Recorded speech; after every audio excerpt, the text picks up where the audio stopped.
Bismillahirrahmanirrahim. Mes chers étudiants de la section SMC4 du modèle probabilité statistique de la faculté des sciences d'El Jadida, Assalamu alaikum wa rahmatullahi wa barakatuh. Bonjour, j'espère que tout se passe pour le mieux pour vous et que la séance de la semaine dernière a été bien comprise. Et d'ailleurs, si vous avez des questions à poser ou des remarques à me faire, ça serait avec plaisir si je peux y répondre. Aujourd'hui, je vais essayer de traiter un petit peu le côté... On a fini, d'ailleurs la semaine dernière, on a fini la partie statistique descriptive dans sa globalité avec le nécessaire à savoir concernant cette partie-là de la statistique. Aujourd'hui, on va essayer d'introduire un petit peu la notion de variable aléatoire et éventuellement parler un petit peu de... surtout pour essayer de voir comment le cadre théorique pour l'application de la statistique inférentielle a été mis en place.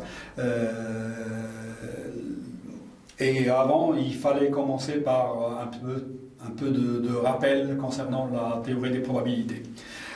Au début, il y avait les jeux. Hein. C'est une partie des mathématiques qui a été pratiquement mise en place par les verrues de jeu, hein, les personnes qui aimaient beaucoup jouer et essayer de regarder quelles sont les choses pour lesquelles ou sur lesquelles ils vont essayer de miser pour pouvoir gagner de l'argent, en essayant de regarder à partir du phénomène où toutes les possibilités avaient la même occasion, essayer de miser sur ce qui a le plus de chances d'avoir lieu et de maîtriser ce phénomène-là par une mesure qui est une mesure intuitive de la probabilité, à savoir le nombre de ce qui est favorable à un phénomène auquel on s'intéresse, divisé par le nombre de cas possibles. Et dans le cas d'une expérience où les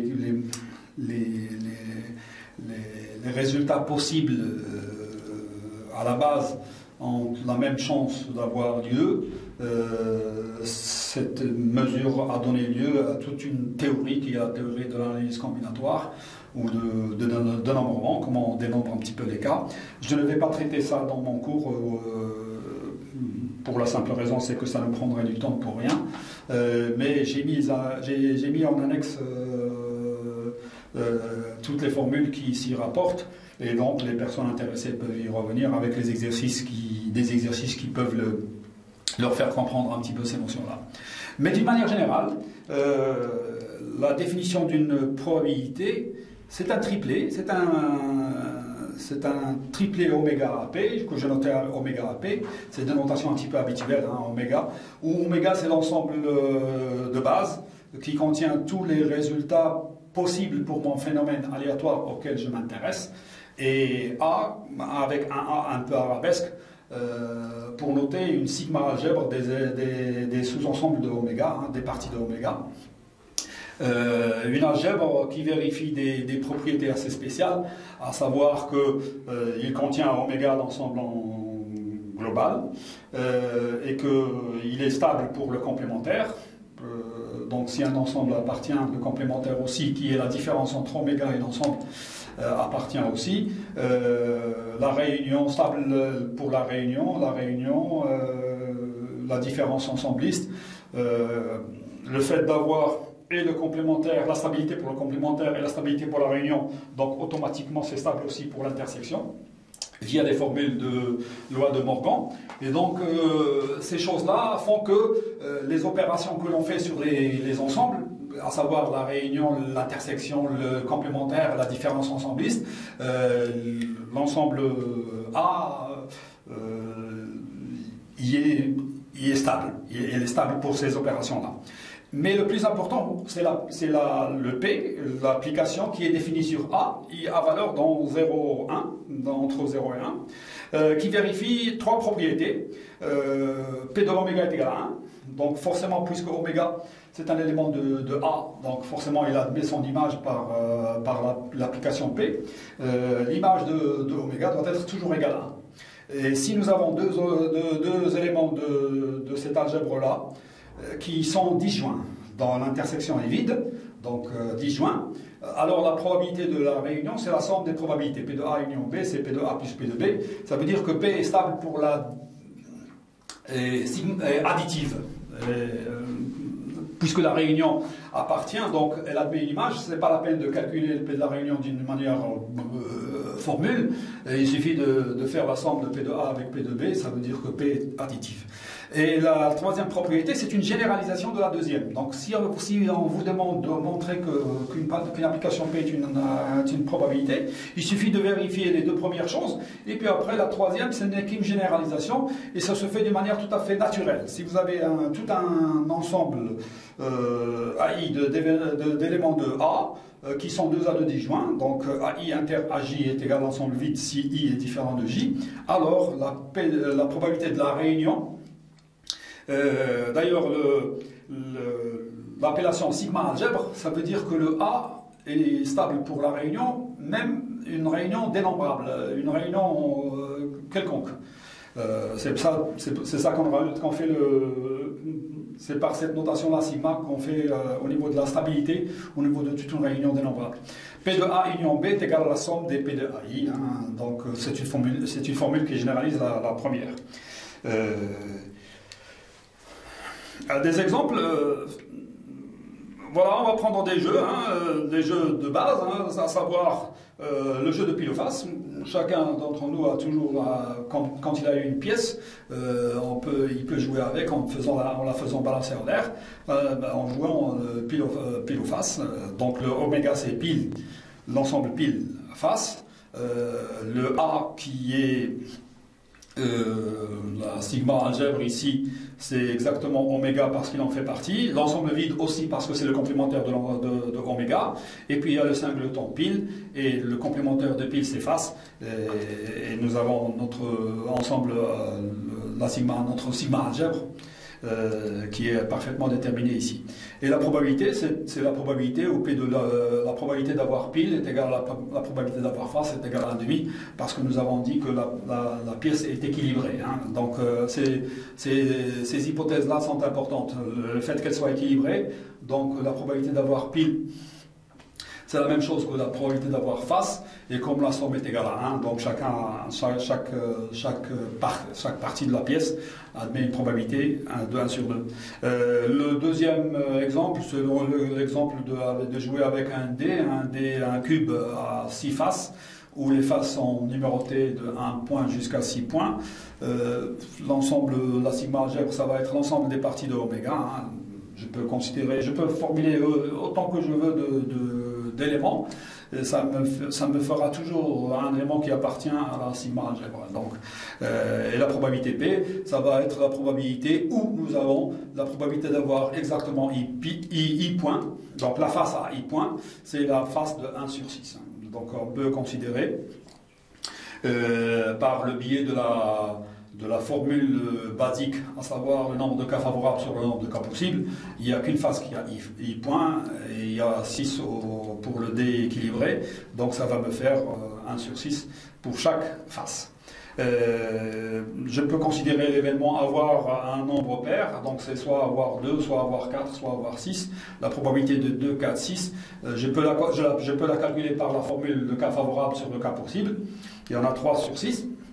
Mais je peux la considérer aussi comme étant, puisque nous avons 2, 4, 6, c'est un ensemble que je peux écrire sous la forme 2, union 4, union 6, donc la face à 2 points, la face à 4 points et la face à 6 points. C'est une réunion qui est disjointe parce qu'on ne peut pas avoir à la fois 2 et 4 points sur la même face, etc. Hein. Donc c'est la somme de 1 sur 6 plus 1 sur 6 plus 1 sur 6 d'après la troisième propriété de la probabilité, et ça nous donne 1,5. Et vous voyez, donc on peut, si on n'a pas de pièce de monnaie équilibrée, et si nous avions qu'un dé, on peut jouer à un dé comme si on jouait avec une pièce équilibrée à pile ou face. C'est exactement pareil. Il suffit de prendre l'événement avoir un nombre pair ou un nombre plus petit que 3. Hein. Bon, on peut imaginer ce qu'on veut pour pouvoir dire que les deux expériences peuvent revenir à la même chose en fait, finalement. Je vais essayer de donner des appellations. Hein. C'est très... pour pouvoir avancer à ce niveau-là. et des propriétés, les éléments de A sont appelés événements. Événements, pourquoi? Parce que quand on fait quelque chose et qu'on attend à ce que quelque chose ait lieu, ce qu'a lieu, c'est un événement. On attend quelque chose qui va se passer, on attend un événement. Et donc les éléments qui ont lieu dans mon expérience, où intervient le hasard, on les appelle des événements. Oméga, c'est l'événement sûr. Des fois, ils disent sûr et certain. Bon, c'est pour confirmer un petit peu le fait que c'est l'événement sûr.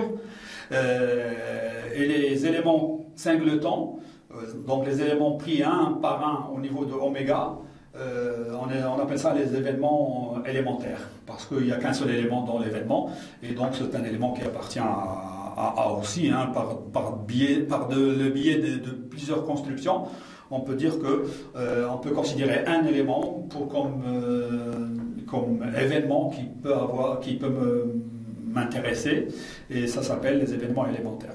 L'événement contraire, c'est le complémentaire. Hein, des fois, quand on calcule des probabilités, il serait plus intéressant de calculer la probabilité du complémentaire et d'en déduire la probabilité de l'événement auquel on s'intéresse.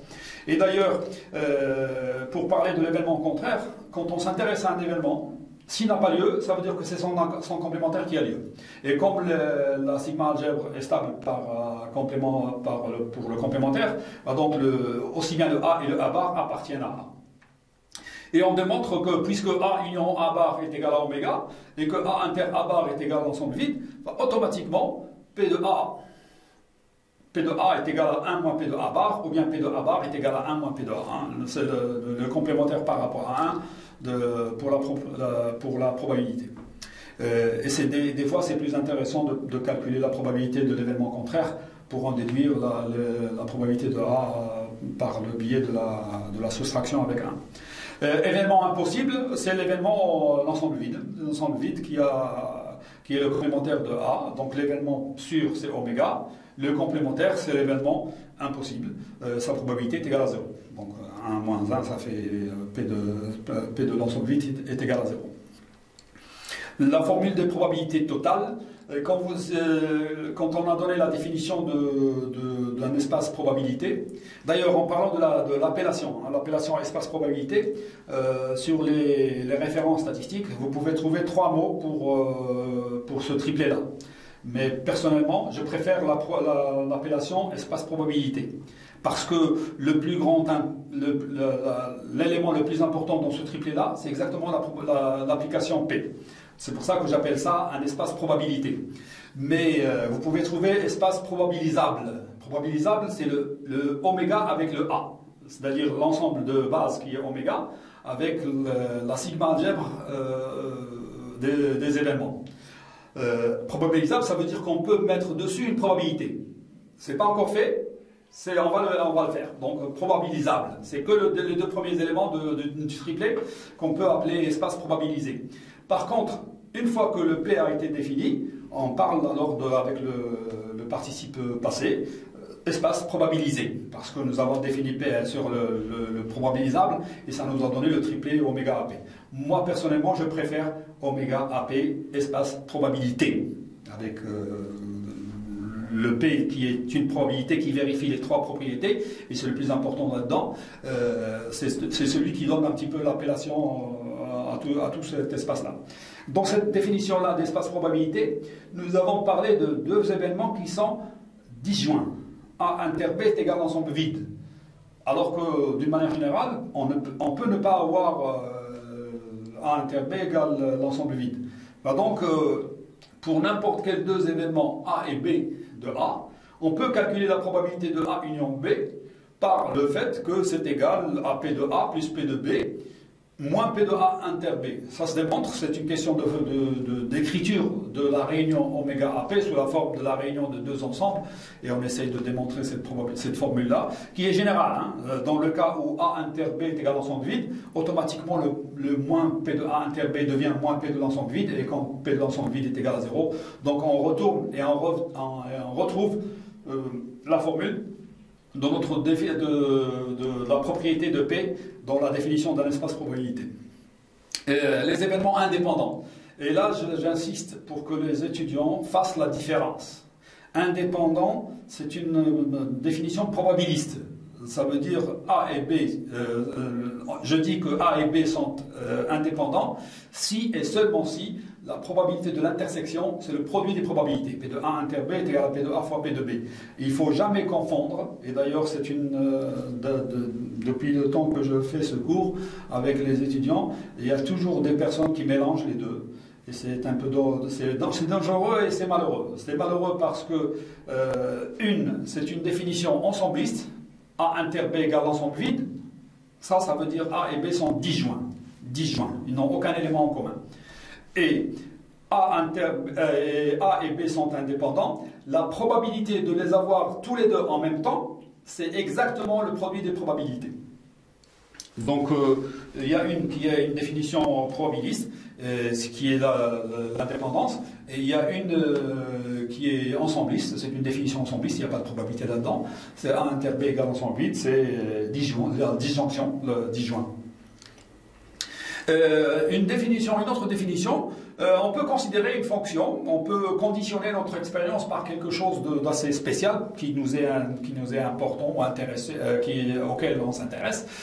Si nous avons un événement B pour lequel P de B est différent de 0. Donc, si on veut conditionner par quelque chose, mieux vaut que ce quelque chose-là ait une probabilité non nulle. On appelle probabilité conditionnelle, et ça c'est très important, c'est une définition.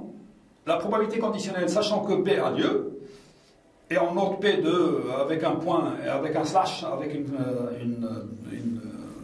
une barre verticale B, ou bien on peut mettre B en indice par rapport à P, mais bon, je préfère cette écriture-là parce que dans l'appellation, j'ai l'impression de suivre les mots de ma phrase. P de A sachant B, donc la ligne verticale, c'est comme si je la lisais sachant. Donc P de A sachant B, c'est P de A inter B divisé par P de B. On démontre que ça c'est une probabilité. Cette application-là, on démontre, d'ailleurs c'est fait c'est proposé comme exercice au niveau des travaux dirigés, parce que cette application-là, elle vérifie les trois propriétés de notre espace probabilité. Des fois, il est plus simple. Il est plus simple de calculer la probabilité conditionnelle directement, à partir de l'expérience, à partir de ce que nous savons de notre expérience, où intervient le hasard, ou l'expérience aléatoire, ou les phénomènes stochastiques ou aléatoires auxquels on s'intéresse. Et dans ce cas-là, parce qu'il ne faut pas toujours tomber sur cette formule de P de A inter B sur P de B, on calcule la probabilité conditionnelle directement, et on en déduit la probabilité de l'intersection. P de A inter B, par le fait qu'on peut l'écrire P de A fois P de B sachant A, faites très attention à l'ordre, ou bien P de B fois P de A sachant B, selon ce que l'on connaît, ce qu'on a pu pouvoir déterminer à partir de notre expérience. On appelle ça les probabilités composées. Moi, je peux dire, j'insiste auprès des élèves, des étudiants pour leur dire que moi, c'est formule composée, mais ça peut être formule décomposée en fait, je décompose. P de A inter B, si je veux regarder deux événements simultanément, en même temps, je dis, je regarde l'un, A par exemple, et puis je regarde B, sachant que j'ai regardé A avant. Donc je décompose un petit peu mon événement, mon processus pour chercher la probabilité de l'événement A inter B, qui est un événement d'un événement simultané entre deux choses A et B. Enfin, je regarde A d'abord, et puis après je regarde B, sachant que j'ai déjà vu A. Ou bien l'inverse, hein, je peux regarder B, et puis après je regarde A, sachant que j'ai déjà vu B. Si A et B sont indépendants, alors forcément P de A, sachant B, est égal à P de A.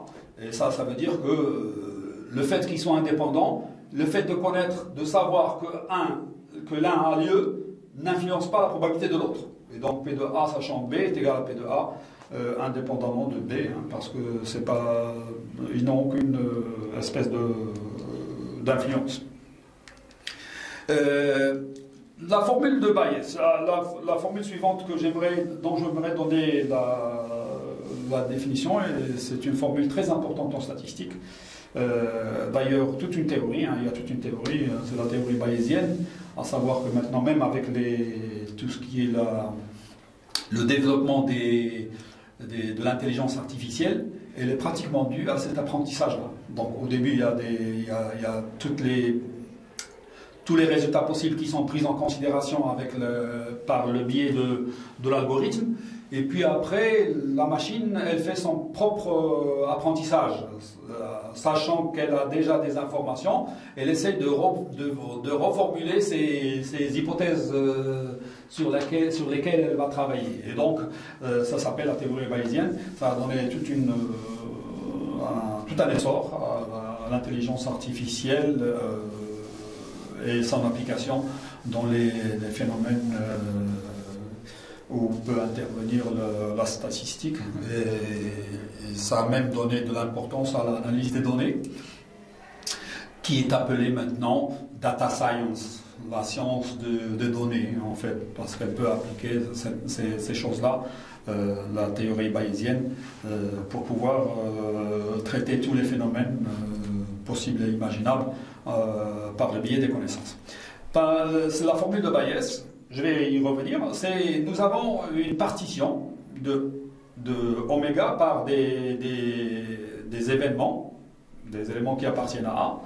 Je les ai notés HI, H comme hypothèse, hein, j'ai des hypothèses. Une partition, ça veut dire qu'ils sont en vide, 2 à 2 disjoints, et la réunion, c'est exactement oméga. Je suppose que la probabilité de chaque hypothèse est connue. Je m'intéresse à un événement pour lequel je connais sa probabilité sous chacune des hypothèses HI, donc sachant chacune des hypothèses HI, je connais le P de A. P de A, sachant HI, je la connais pour n'importe quel I. Je fais mon expérience et l'événement A a lieu. Enfin, je recalcule la probabilité d'une des hypothèses, sachant que l'événement A a lieu. Donc, les P de A sachant HI, on les appelle les probabilités a priori, donc on n'a rien fait, hein. A priori, nous avons les probabilités P de A sachant HI, nous faisons l'expérience, et l'événement A a lieu. Enfin, je recalcule la probabilité de HI, c'est une forme de mise à jour des probabilités des hypothèses, sachant que l'événement A a lieu. Enfin, c'est donné par cette formule-là, ça se démontre, d'ailleurs ça fait partie de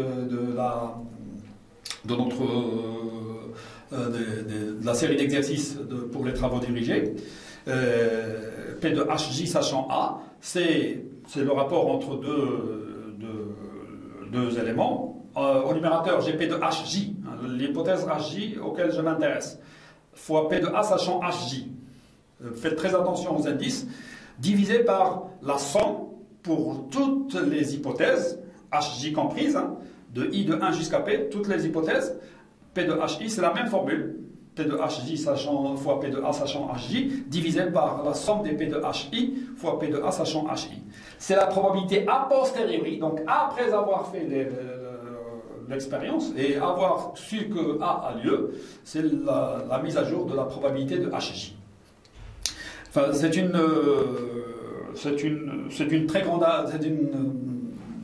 grande importance en statistique de pouvoir excusez-moi la répétition des mots, mais c'est très intéressant de pouvoir recalculer des probabilités qui à la base avaient une certaine valeur, et d'après l'avènement d'un certain élément A, on recalcule les probabilités de ces hypothèses-là, et ça peut aider à reformuler notre problème de base. Je vais donner deux exemples. Un exemple, d'abord, de toute façon, les deux sous forme d'exercice, hein, on peut travailler dessus. Un gros lot de pièces contient 3% de pièces défectueuses. Le mécanisme de contrôle est aléatoire. Une bonne pièce est acceptée avec une probabilité de 98%, et une pièce défectueuse est rejetée avec une probabilité de 99%. On veut calculer la probabilité qu'une pièce rejetée le soit à tort, et qu'une pièce acceptée le soit à tort. Je vais noter les événements suivants. Hein. B, la pièce est bonne, B comme bonne. D, la pièce est défectueuse. A, la pièce est acceptée. Et R, la pièce est rejetée. Le conseil que je donne aux étudiants, c'est toujours de faire attention quand vous lisez un texte. D'ailleurs, c'est ça le plus difficile dans la théorie des probabilités, ou les exercices qui concernent la théorie des probabilités, à savoir, quand je lis un texte, qu'est-ce que je sais, qu'est-ce qui m'est demandé. Enfin, c'est très important.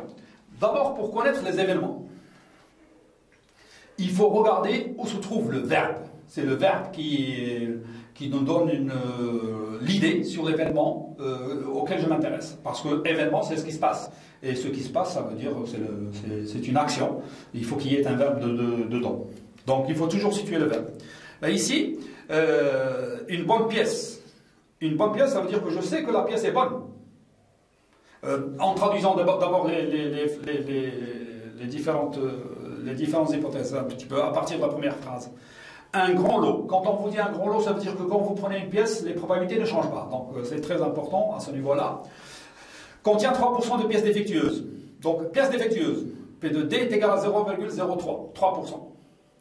S'il n'est pas défectueux, ça veut dire qu'elle est bonne. Une pièce est soit bonne, soit défectueuse. Ça, c'est les hypothèses de base. Donc la pièce est défectueuse, c'est 0,03. Ça, c'est la traduction de la première phrase. Automatiquement, puisque l'événement B, c'est l'événement contraire de D, P de B est égal à 0,97. 1 moins 0,03, c'est 0,97. Une bonne pièce, je sais qu'elle est bonne. Et, le verbe est être. Accepté. Donc l'événement, c'est accepté. Donc la deuxième phrase, c'est P de A sachant B. P de A sachant B, c'est 0,98. Automatiquement, puisque la probabilité conditionnelle sachant B est une probabilité, si elle n'est pas acceptée, c'est qu'elle est rejetée. Donc P de R sachant B, c'est 1 moins P de A sachant B. C'est le complémentaire. Le R, c'est le complémentaire de A. Donc P de R sachant B, c'est 1 moins 0,98, c'est 0,02. Et une pièce défectueuse, donc je sais qu'elle est défectueuse, et l'événement c'est rejeté, parce que le verbe c'est être, et rejeté. Donc R sachant D, c'est 0,99. Si elle n'est pas rejetée, elle serait acceptée. Donc P de A sachant D est égal à 0,01. Voilà les données du problème. La question, on veut calculer la probabilité qu'une pièce rejetée, donc je sais qu'elle est rejetée, le soit à tort, donc le verbe est être, avec le soit, à tort. À tort, ça veut dire qu'on ne devait pas la rejeter. Normalement, on ne rejette que ce qui est défectueux. Donc j'essaie de chercher P de B, sachant R, parce qu'elle est rejetée. Une pièce rejetée, je sais qu'elle est rejetée. À tort, ça veut dire qu'elle était bonne. Donc P de B sachant R, c'est la première question. Et qu'une pièce acceptée le soit à tort, c'est l'inverse. Pas l'inverse, mais je sais qu'elle est acceptée. Et à tort, ça veut dire qu'elle est défectueuse. Normalement, je ne dois accepter que les bonnes pièces. Mais comme elle est à tort, les phrases ici, c'est soit à tort, soit à raison. À raison, ça veut dire que je dois l'accepter, donc bonne. Et à tort, ça veut dire qu'elle était défectueuse. Voilà. D'après les données de l'exemple, nous avons P de D égale 0,03, c'était la première phrase. Le complémentaire, c'est P de B, donc 0,97.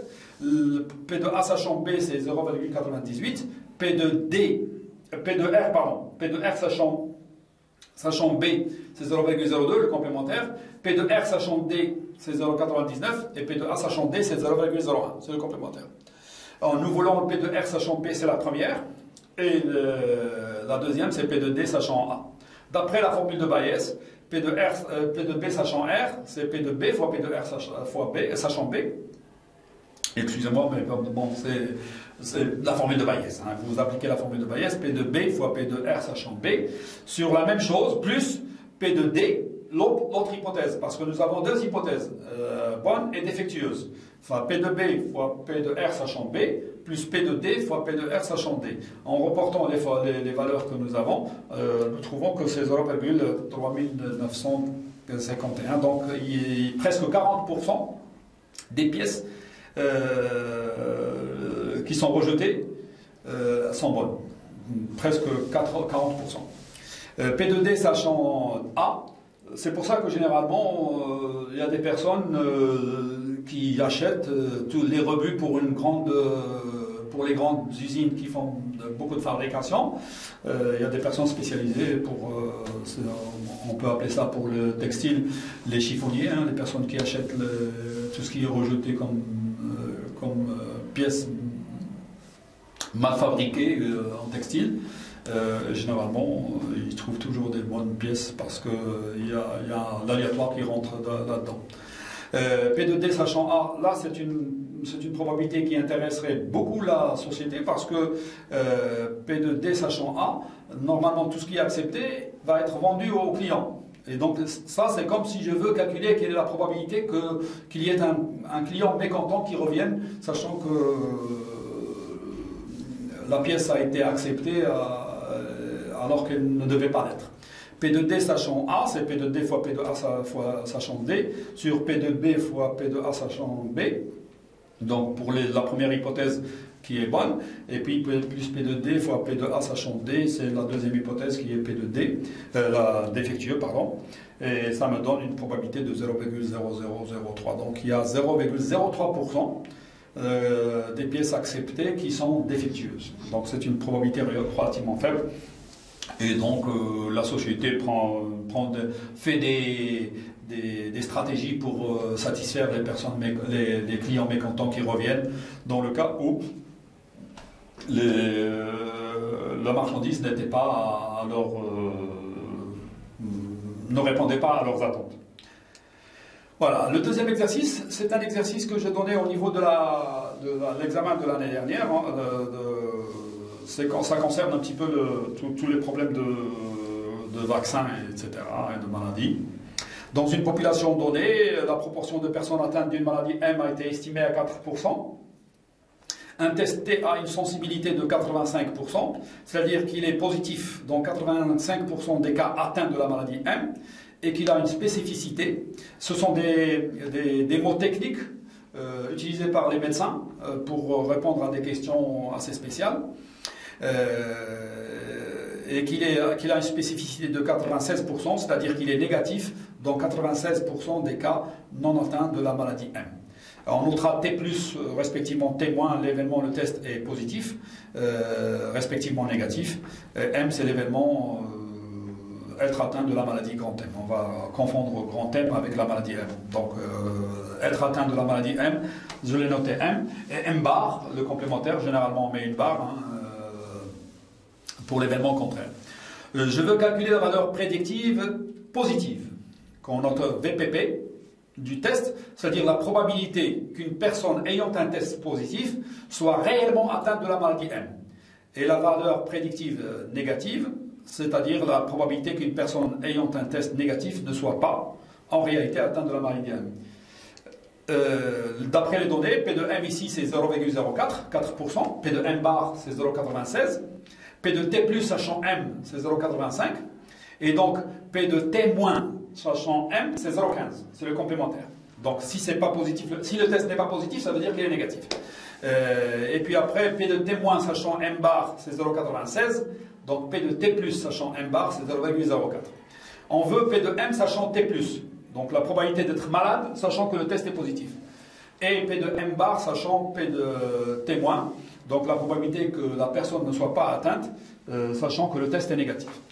D'après la formule de Bayes, P de M sachant T+, vous pouvez refaire le calcul. Moi, je pense qu'il n'y a pas d'erreur à ce niveau-là. Mais s'il y en a, faites-le moi savoir. Je referai le calcul éventuellement pour savoir est-ce que je suis sur le... J'ai pas fait d'erreur de calcul à ce niveau-là. Enfin, 0,47. En fait, presque une personne sur deux est malade. L'autre personne n'est pas malade. Pour les personnes qui ont un test positif. C'est une peur. Ils ont eu peur parce que le fait que le test est positif, les personnes leur disent que vous êtes malade. Alors qu'en fait, il y a une chance sur deux qu'ils ne le soient pas. P de M bar sachant témoin, c'est le calcul, ça a donné 0,99. Et donc là, par contre, c'est très intéressant parce que il n'y a qu'un pourcent en fait des tests négatifs auxquels on a dit vous êtes malade. Donc on s'est trompé à 1% pour les personnes qui ont un test négatif. Donc c'est une probabilité relativement intéressante pour le test qui est là, et c'est ce qui intéresse les gens, hein, parce que généralement quand le test est positif, on vous donne des médicaments, et puis après vous revenez l'autre fois, le test ne serait pas positif encore une fois, parce que vous n'étiez pas malade au départ. C'est pour ça que les médicaments, généralement, on le fait, on les fabrique pour qu'il n'y ait pas d'effets secondaires, d'effets négatifs sur la personne. Si vous les mangez, si vous mangez ces médicaments-là, si vous les prenez, ça ne vous fera rien si vous n'étiez pas malade. Mais si vous étiez malade, il y a la molécule active qui vous guérira. Mais une personne qui a un test positif et qui prend des médicaments, si elle n'était pas malade au départ, le deuxième test, elle ne serait pas positif aussi. Donc, parce que la probabilité d'avoir deux fois de suite un test positif, sachant qu'on n'est pas malade, elle est très faible. Donc, généralement, vous revenez, vous avez un test négatif et ils vous disent que vous êtes guéri, alors que normalement, vous n'étiez même pas malade la première fois. Bon, voilà les notions de probabilité sur lesquelles je voulais m'attarder. Maintenant, je vais passer un petit peu à la notion de variable aléatoire. La variable aléatoire, j'espère que ces notions-là de probabilité vous suffisent, mais si les personnes qui sont intéressées par tout ce qui est espace probabilité et tout ce qui va avec tous les exercices qui peuvent en découler, mais moi je préfère arrêter à ces notions-là qui me semblent intéressantes pour pouvoir vous donner passer à autre chose qui nous intéresserait davantage au niveau statistique. L'idée de la variable aléatoire, ce n'est qu'un transfert de structure. Les biologistes, il y a les biologistes qui travaillent sur tout ce qui est animal et les biologistes qui travaillent sur le végétal.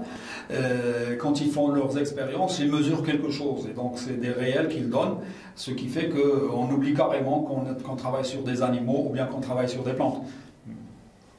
Nous mesurons quelque chose et nous essayons d'en déduire les informations qui nous intéresseraient.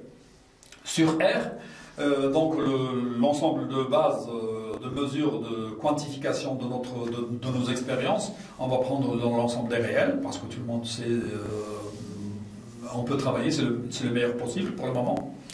Et donc pour le moment, pour les gens qui travaillaient sur la statistique au départ, donc tout ce qui est mesurable, c'est un réel, ça peut être mis sur la droite réel. Enfin, on définit la sigma algèbre des boréliens, noté B, un B arabesque, B comme Borel.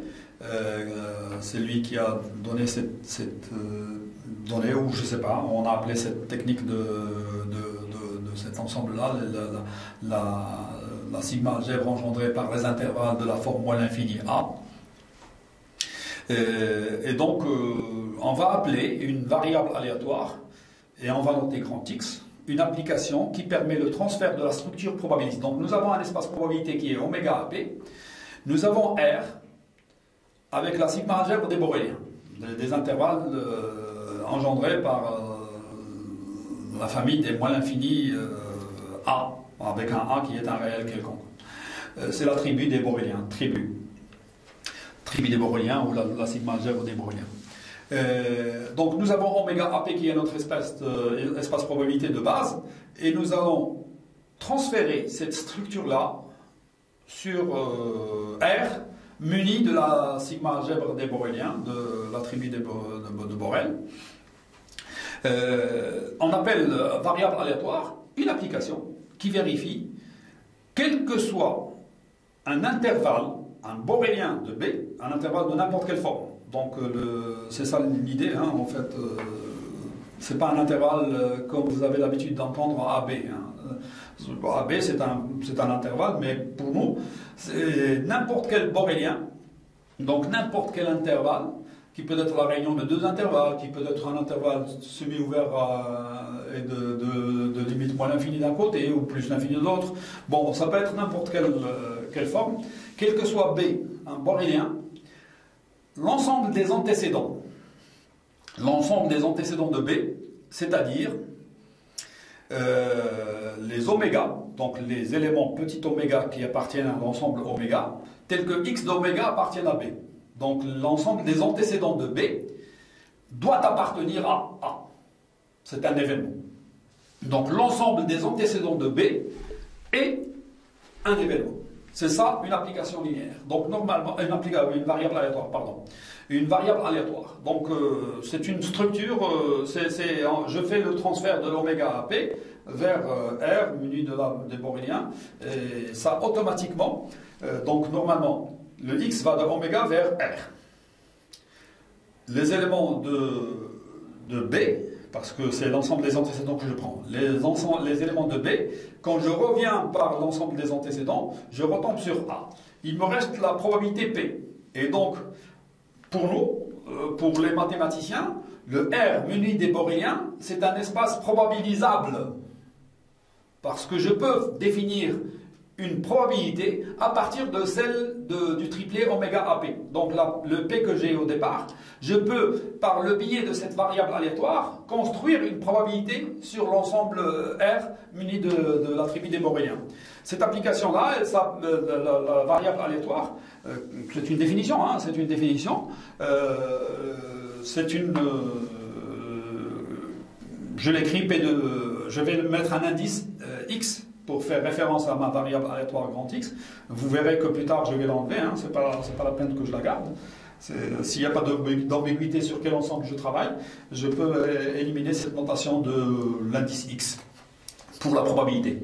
Alors, P de B à partir de la variable aléatoire X, ça serait la probabilité de l'ensemble des antécédents de B.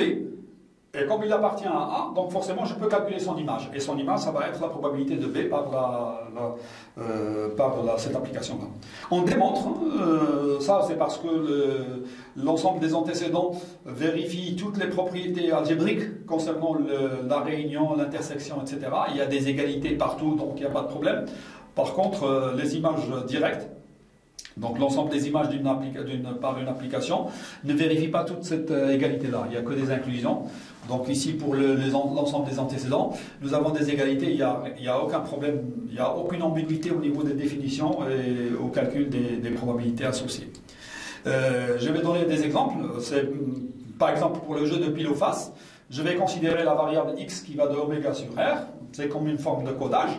À pile, je vais donner 0 et à face, je vais donner 1. Et donc, mes images, c'est que 0 et 1. Donc, je peux prendre n'importe quel intervalle de R. S'il contient 0, ça veut dire que dans l'ensemble des antécédents, j'aurai pile. Et s'il contient 1, j'aurai face. S'il contient 0 et 1, j'aurai oméga, parce que j'aurai les deux éléments qui sont des antécédents. Et s'il ne contient ni 0 ni 1, ça serait l'ensemble vide. Et donc, je peux toujours calculer sa probabilité.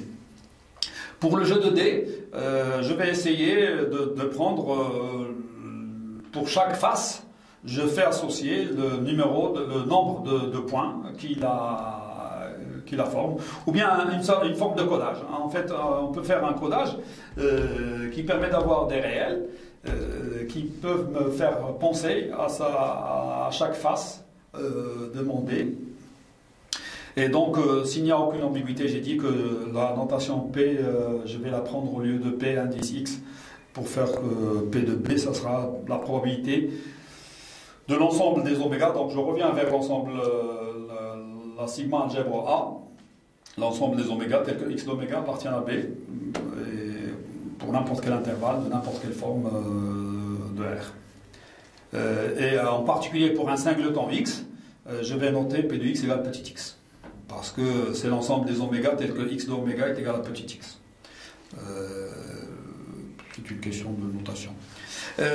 C'est la variable aléatoire, elle peut être de deux types, en fait de trois types, mais bon, le troisième type c'est un mélange, c'est un mixage entre le premier et le deuxième. Je vais me limiter au premier et au deuxième, et comme ça on va essayer de... De toute façon, s'il y a une variable aléatoire mixte, vous allez partager. C'est une question d'application de la théorie des mesures en fait. On veut partager en deux parties, une où la variable serait discrète et une autre partie où elle serait continue. Une variable aléatoire, le premier cas, hein, pour une variable aléatoire discrète, c'est une variable aléatoire qui prend soit un nombre fini de valeurs que je peux noter, donc elle va être discrète finie, soit un nombre infini de valeurs mais dénombrable. C'est-à-dire en bisection avec n, et ça veut dire qu'elle prend des valeurs xi, avec i appartenant à n, c'est une variable aléatoire discrète infinie. La loi de probabilité, donc, et là, quand on a une variable aléatoire, et quand on sait qu'elle est discrète, on aimerait bien savoir sa loi, comment on peut la définir, comment on peut calculer les probabilités associées aux événements qui en dépendent ou auxquels on peut s'intéresser. La loi de probabilité d'une variable aléatoire discrète est parfaitement, donc je peux calculer n'importe quelle probabilité si je connais les probabilités associées à chacun des éléments xi que prend cette variable aléatoire. Donc les PI que je vais noter, P indice I, puisque c'est une variable aléatoire discrète, et donc tout ce qui est discret, je peux les suivre à la trace, et donc je peux mettre des indices pour les valeurs que peut prendre cette variable aléatoire.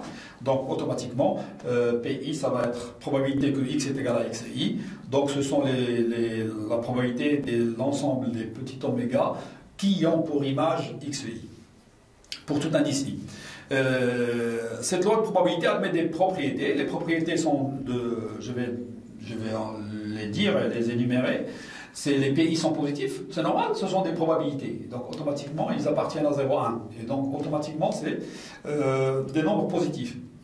Et la deuxième propriété, c'est que leur somme est égale à 1. Parce que normalement, les xi, leurs images, l'ensemble des antécédents, les images réciproques, l'ensemble des antécédents, ils forment une partition de oméga.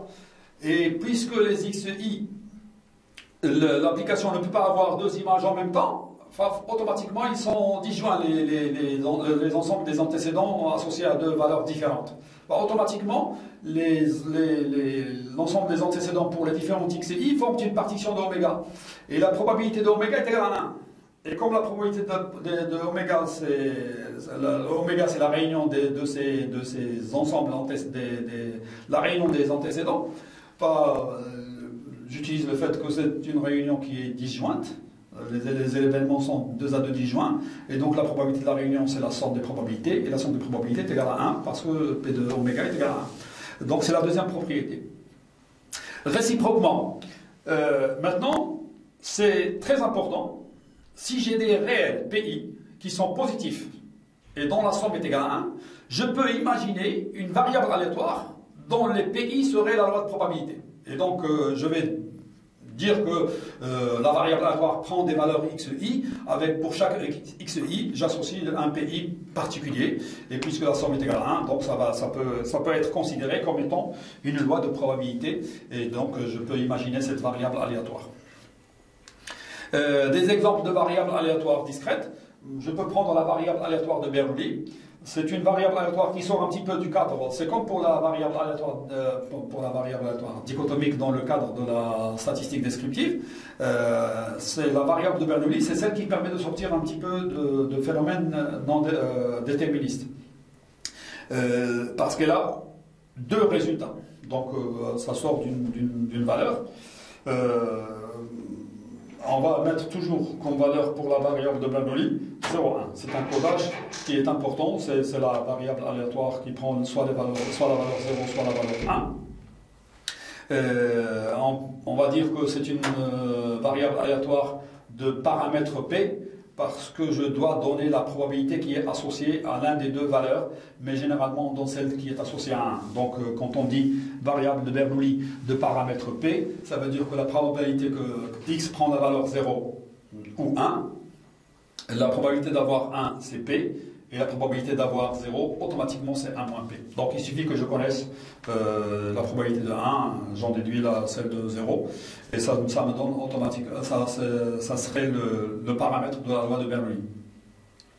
La variable aléatoire binomiale, c'est une variable aléatoire qui a deux paramètres, le n qui est un nombre entier non nul, et p qui appartient à 0,1. Je mets les bornes 0 et 1 exclus parce que le p égale 0 et le p égale 1 sont deux cas qui n'ont aucune importance dans cette variable aléatoire-là, parce qu'elle donnerait que les probabilités sont toujours égales à 0, avec même une impossibilité de définition pour des valeurs de x particulières. Cette variable aléatoire qu'on note B comme binomial NP, les deux paramètres sont toujours associés à cette loi. Elle prend toutes les valeurs entières entre 0 et n. Donc c'est une variable aléatoire discrète, finie, parce qu'elle prend n plus une valeur. Ça commence à 0 et ça finit à n. Il y a n plus une valeur. Et sa loi de probabilité, elle est donnée par P de x égale K. C'est le coefficient de combinaison de K parmi n. C'est le coefficient du binôme de Newton. C'est pour ça d'ailleurs que la loi s'appelle la loi binomiale. Le n factoriel sur K factoriel, n moins K factoriel, où le factoriel n, c'est le produit des entiers de 1 jusqu'à n, pour un n qui est non nul. Et comme cette application est définie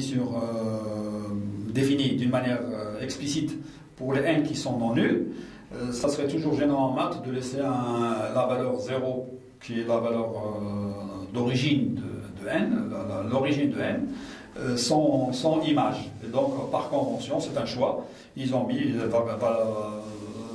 factoriel de 0 est égal à 1, c'est par convention, et donc c'est un choix de valeur qui nous permet de faire les calculs d'une manière naturelle.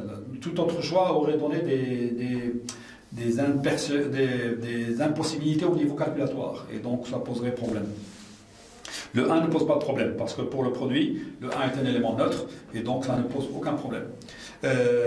Et donc vous avez P de x égale K, c'est le nombre de combinaisons de K parmi n, P à la puissance K, 1 moins P à la puissance n moins K.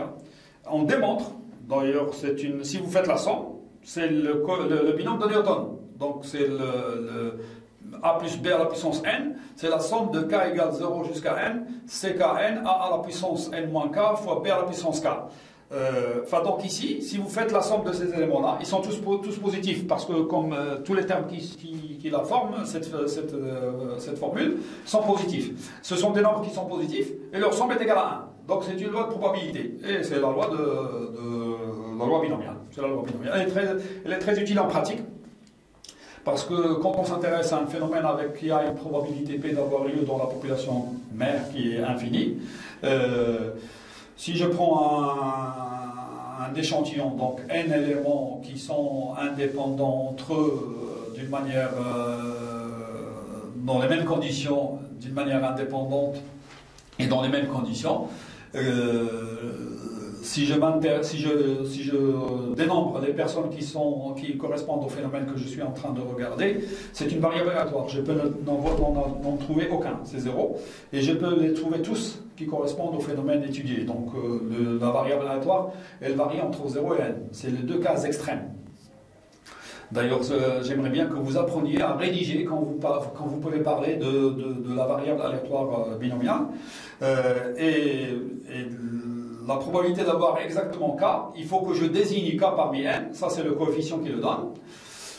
Ceux qui correspondent au phénomène, c'est avec une probabilité P. Ceux qui ne correspondent pas au phénomène, c'est avec une probabilité A moins P. Et comme les individus sont indépendants, leur probabilité se multiplie. Et donc j'aurai la combinaison de K parmi n, P à la puissance K, parce que P fois P fois P, K fois.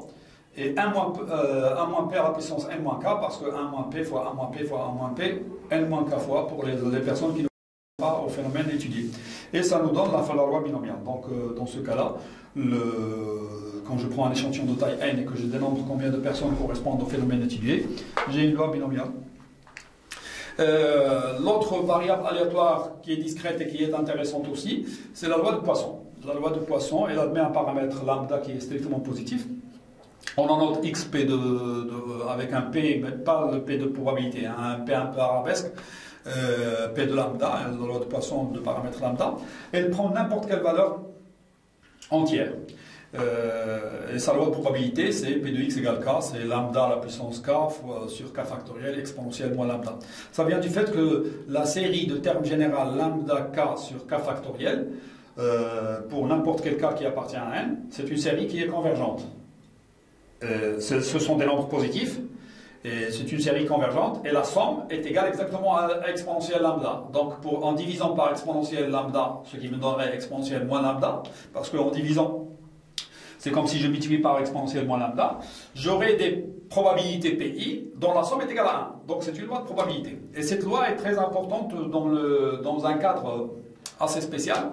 D'ailleurs, on l'appelle la loi des phénomènes rares, mais ça viendra avec une certaine forme d'approximation au niveau statistique. Mais tout ce qui est phénomène de file d'attente, généralement, est régi par cette loi-là, parce que la loi de Poisson correspond un petit peu aux hypothèses qui régissent un petit peu ces phénomènes de file d'attente. Donc quand on a l'exemple que je donne, c'est l'exemple de nombre de caisses au niveau d'une grande surface. Il n'est pas choisi au hasard. C'est choisi en fonction d'une étude préalable où l'on détermine un petit peu le nombre qu'on aimerait avoir comme client pendant une heure le jour de grande affluence, parce que le nombre de clients, c'est une variable aléatoire. Il se peut qu'il y ait personne, et il se peut qu'il y ait une grande foule infinie. Donc ça varie de 0 jusqu'à l'infini. C'est un nombre entier. Et donc, quand on fait une étude de faisabilité au niveau on appelle ça une étude de marché, quel est le nombre de personnes que l'on aimerait servir en une heure? Quand on le trouve, on essaie de mettre autant de caisses que de personnes. Parce qu'au lieu de faire attendre une personne, la dernière personne, une heure, et on les fait passer en même temps sur le nombre de caisses qui sont mises en place. Et donc, en fonction de l'objectif de cette grande surface-là, il y a un nombre de caisses adéquat. C'est pour ça que généralement, les jours de grande affluence, c'est-à-dire les jours de week-end ou les jours où les personnes sont disponibles pour aller faire des courses, toutes les caissières sont là. Et un jour, pendant la journée de la semaine où il n'y a pas grande affluence, les caisses sont généralement vides. Il n'y a que quelques caisses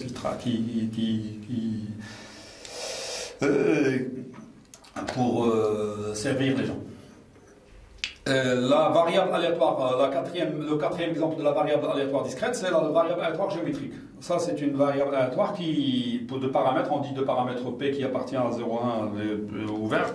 Elle prend n'importe quelle valeur de n étoiles, donc toutes les valeurs entières non nulles. Elle a pour formule P de x égale K, c'est 1 moins P à la puissance K moins 1 fois P, pour tout K qui appartient à une étoile. C'est une variable aléatoire qui régit un petit peu les phénomènes de répétition d'expérience jusqu'à avoir le premier succès. Donc nous nous intéressons à un schéma de Bernoulli où je travaille, soit échec, c'est avec une probabilité 1 moins P, soit succès avec une probabilité P. Et je dis combien je reviens au jeu, parce que ce sont des exemples de travail au niveau des probabilités, combien d'expériences je dois faire pour avoir le premier succès. Et donc, parce qu'un succès, je peux l'avoir si j'ai de la chance, je peux l'avoir au premier essai, le succès. Mais je peux avoir plusieurs échecs avant d'avoir le premier succès. Et donc, c'est une variable aléatoire. Je peux avoir K égale 1, c'est le premier succès, premier essai, premier succès, et je peux avoir K égale l'infini comme un nombre entier, c'est-à-dire que j'ai des échecs tout le temps, et j'ai pas de succès. Mais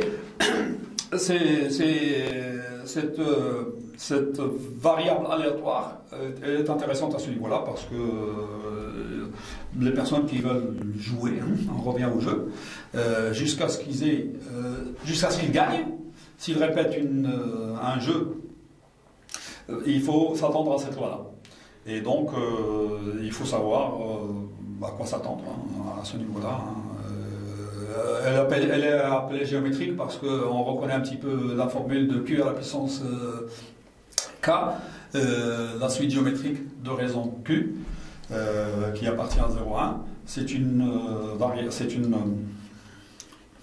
Cette suite géométrique, si je calcule la somme, elle est convergente. Et donc le fait de multiplier par P, sachant que je fais la somme, ça va me donner exactement, parce que la somme va être égale à 1 sur P, et donc multiplié par P, ça me donne une variable aléatoire. Je vais sortir un petit peu du cadre de la loi discrète pour aller vers la variable aléatoire continue, donc le deuxième type de variable aléatoire. On appelle variable aléatoire continue une variable qui peut prendre n'importe quelle valeur dans un intervalle de R, de n'importe quelle forme. On démontre que pour une variable aléatoire continue, que la probabilité d'avoir exactement que cette variable aléatoire soit égale à un nombre, x, petit x, grand x, la variable aléatoire est égale à petit x, cet événement-là, il admet une probabilité égale à 0. Ça se démontre, pour n'importe quel x. Et ça, c'est un paradoxe, parce que ponctuellement, c'est-à-dire en un seul point, nous avons 0, et globalement, nous avons 1, ce qui est un paradoxe. Ça s'appelle un paradoxe. Donc, la probabilité, on ne peut pas travailler de la même manière que pour une variable aléatoire discrète. Le égal, la variable aléatoire grand X est égale. D'ailleurs, je ne peux pas mettre un indice parce que dans un intervalle entre deux éléments, j'ai toujours une infinité d'éléments. Donc, je ne peux pas mettre des indices, je ne peux pas mettre en bijection avec n. Par conséquent, je ne peux pas dénombrer les éléments d'un intervalle. Et donc, je ne mets pas d'indice parce qu'il est impossible de mettre des indices. Donc je mets un x, petit x quelconque, qui appartient à cet intervalle-là. La probabilité d'être égale, donc je ne peux pas travailler de la même manière que pour une variable discrète. La probabilité est égale à petit x, elle est égale à 0, quel que soit x. Et ça fait un paradoxe parce que ponctuellement j'ai 0 et globalement j'ai 1. C'est pour ça que la loi de probabilité de cette fonction, de cette variable aléatoire continue, ne peut pas être donnée de la même manière que pour une variable discrète. Enfin, on la donne avec deux applications, deux fonctions. La fonction de répartition, qu'on appelle aussi la fonction des probabilités cumulatives, parce qu'elle cumule, elle vient de moins l'infini, et elle cumule toutes les probabilités jusqu'à ce qu'elle arrive à x. La fonction de répartition, pour une variable aléatoire continue grand F, elle est définie sur R par grand F de x est égal à la probabilité que grand X, la variable aléatoire, soit inférieure ou égale à petit x. Donc l'ensemble des antécédents du borélien moins l'infini petit x. L'intervalle que nous avons fait au niveau de la sigma algèbre de Borel, moins l'infini jusqu'à x, x compris. Cette fonction-là, c'est une fonction qui vérifie les propriétés suivantes. Grand F est croissante. Elle est croissante parce que si je prends un élément plus petit qu'un autre, tous les éléments qui sont plus petits que x1 sont forcément plus petits que x2. Donc il y a une inclusion des deux ensembles. Et donc la probabilité du premier est toujours plus petite que la probabilité du deuxième. Et ainsi, grand F de x1 est plus petit que grand F de x2. Donc la fonction grand F est croissante. La limite quand x tend vers moins l'infini de cette fonction-là, de f de x, être plus petit que moins l'infini, il n'y a rien. Donc c'est l'ensemble vide. La probabilité de l'ensemble vide, c'est 0. Donc la limite quand x tend vers moins l'infini de grand F de x, c'est 0. Et quand x tend vers l'infini, je suis tout le temps plus petit que plus l'infini. Donc forcément, c'est R. Et P de R, c'est 1. Parce que nous avons P de oméga est égal à 1. Parce que l'image réciproque de R, c'est exactement l'ensemble des antécédents de R, c'est exactement l'ensemble oméga. Et donc, la limite quand x tend vers plus l'infini de grand F de x est égale à 1. Donc ces deux propriétés-là, dont une est formulée par les limites à l'infini, aussi bien moins l'infini que plus l'infini, c'est les propriétés que doit vérifier la fonction de répartition. Réciproquement, si j'ai une fonction qui a ces deux propriétés-là, le fait d'être croissante et la limite en moins l'infini c'est 0 et la limite en plus l'infini est égale à 1, je peux imaginer une variable aléatoire qui serait continue et dont grand F serait la loi de probabilité. On démontre que, puisque nous avons P de x égale petit x est égal à 0, que grand F de x, que vous mettez inférieur ou égal à petit x, ou que vous mettez strictement plus petit que x, c'est exactement pareil. Parce que f inférieur ou égal à petit x, c'est f strictement plus petit que x, ou x est égal à petit x. Comme les deux événements sont disjoints, donc c'est P de x strictement plus petit que x, plus P de x égale à petit x. Et quand P de x est égal à petit x est égal à 0, donc il va me rester que P de x strictement plus petit que petit x. Donc la fonction de répartition, que vous ayez inférieur ou égal ou que vous ayez strictement plus petit, c'est exactement pareil. Ça ne change rien du tout. Mais cette fonction-là, elle est gênante. Pourquoi gênante? Pour deux raisons. La première, c'est que ça sort un petit peu de ce qu'il y avait au niveau de la discrète, les propriétés de la loi de probabilité d'une discrète. Et la deuxième, c'est qu'il faut toujours calculer la probabilité de moins l'infini jusqu'à x. Alors que normalement, on aimerait bien rester autour de petit x. C'est pas la peine qu'on fasse toute la probabilité cumulative à partir de moins l'infini jusqu'à ce que j'arrive à x. Ça nous donne une deuxième fonction qui peut être considérée comme une loi de probabilité de x, une variable aléatoire continue, à savoir la fonction densité de probabilité. Densité de probabilité, ça veut dire que je m'intéresse à x et l'intervalle x, x plus dx. Donc je fais une petite déviation par rapport à x, que je noterai dx, et je fais apparaître un intervalle qui est x, x plus dx, et je regarde la densité, donc comment se comporte cette fonction-là à ce niveau-là, au niveau de x. F de x dx, donc l'image de la fonction petit f multipliée par l'amplitude de l'intervalle x, x plus dx, parce que la différence de x plus dx moins x, ça va me donner que dx. Ce petit rectangle-là, c'est la probabilité que x soit comprise entre petit x et x plus dx, pour tout x. Comme la variation dx est toujours positive, donc forcément ici les propriétés de f, la fonction petit f, qui est la fonction densité de probabilité de la variable aléatoire grand x, elle est positive. Parce que f de x dx, donc dx est positif, le produit est une probabilité est positive, donc forcément f de x est positif. Ça c'est la première propriété pour n'importe quel x qui appartient à R. La deuxième, c'est que l'intégrale de moins l'infini jusqu'à plus l'infini, donc si je somme, et c'est une somme continue, d'ailleurs les sommes discrètes on les note avec un sigma, et la somme infinie on les note avec un intégral, qui est une déformation de la lettre grand S. Donc grand S pour nous c'est le cas continu, sigma c'est le cas discret. Et donc automatiquement, ça serait l'intégrale de moins l'infini à plus l'infini de f de x dx est égal à 1. Et ce qui est intéressant ici, c'est qu'on retrouve deux propriétés qui ressemblent à celles de la loi d'une variable aléatoire discrète. Si vous vous rappelez, pour la variable aléatoire discrète, les propriétés de la loi de probabilité, c'est PI positif, donc ici f de x positif, et la somme sigma dpi égale 1. Ici, c'est l'intégrale de f de x dx est égale à 1. Donc, les formules que vous avez dans le cas discret, vous pouvez les généraliser dans le cas continu, rien qu'en changer le sigma qui est une somme discrète, avec le S de l'intégrale. D'ailleurs, une intégrale, vous avez vu en SMPC1, ou en SMPC2, en première année en tout cas, que c'est la limite d'une somme de Riemann, les sommes de Riemann.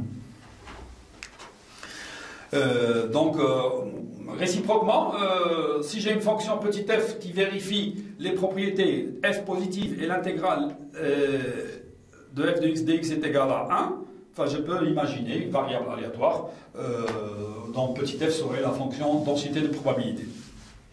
Deux choses, deux remarques. La première, c'est que quel est le lien entre la fonction de répartition et la fonction densité de probabilité? Eh bien, il y en a.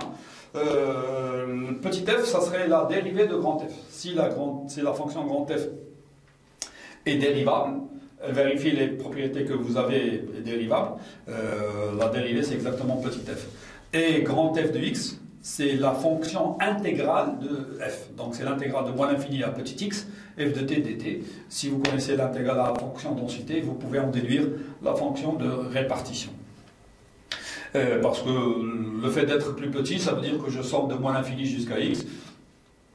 Et c'est l'intégrale de f de t dt entre moins l'infini et x. Pour une variable aléatoire discrète, on peut définir la fonction de répartition aussi, hein. Il n'y a pas de raison, ça s'appelle d'ailleurs la fonction cumulative des probabilités.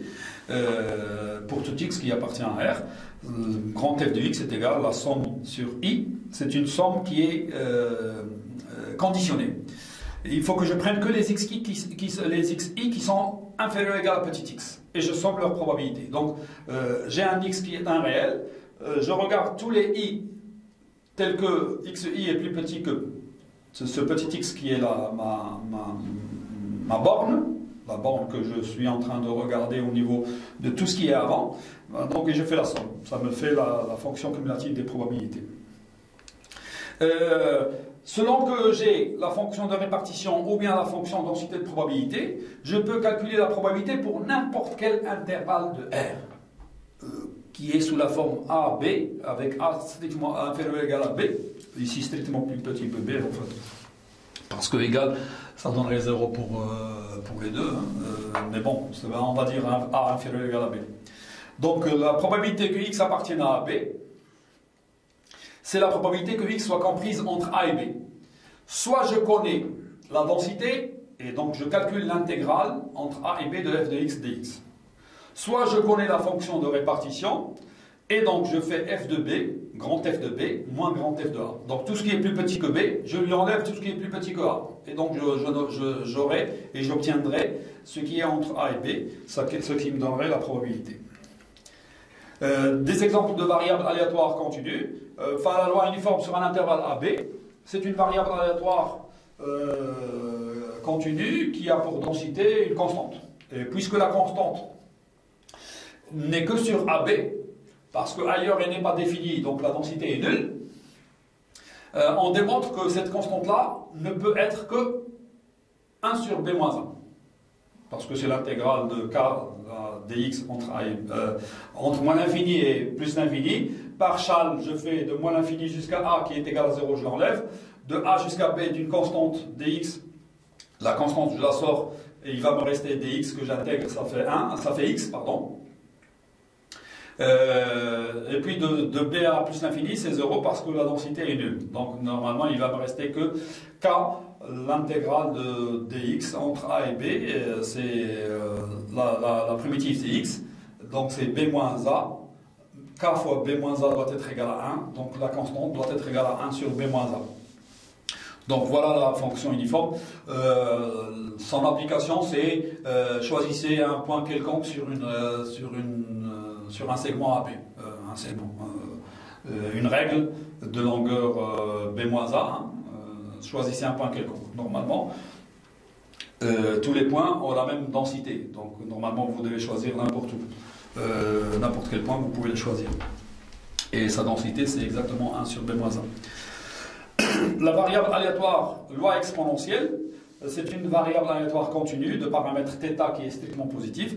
Elle prend n'importe quelle valeur de R+, donc sa densité est nulle sur R-, et pour tout x supérieur ou égal à 0, la densité f de x est égale à θ exponentielle moins θx. On démontre que cette fonction-là, elle est intégrable sur R, cette fonction petit f1, elle est intégrable. Sur moins l'infini 0, elle va être égale à 0, parce que la densité est nulle. Et entre 0 et plus l'infini, la primitive de θ exponentielle moins θx, c'est moins θ moins exponentielle moins θx.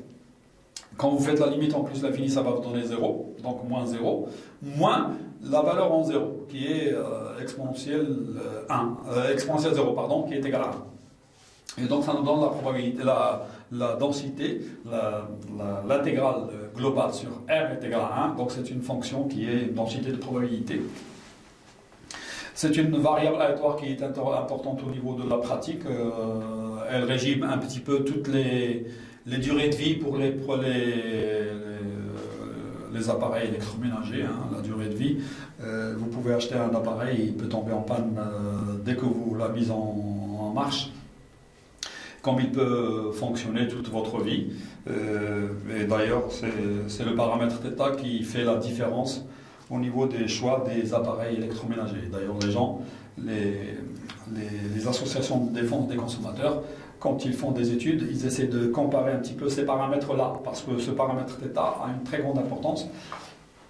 On essaie de regarder entre plusieurs appareils, et le meilleur, ça serait celui qu'on achèterait parce qu'il peut avoir une durée de vie qui est nettement intéressante par rapport à l'autre.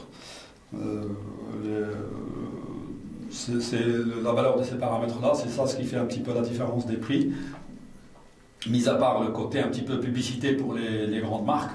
Mais les grandes marques qui font des publicités parce qu'ils ont les moyens, des marques qui n'en ont pas soit il donne des produits qui n'ont pas une bonne durée de vie.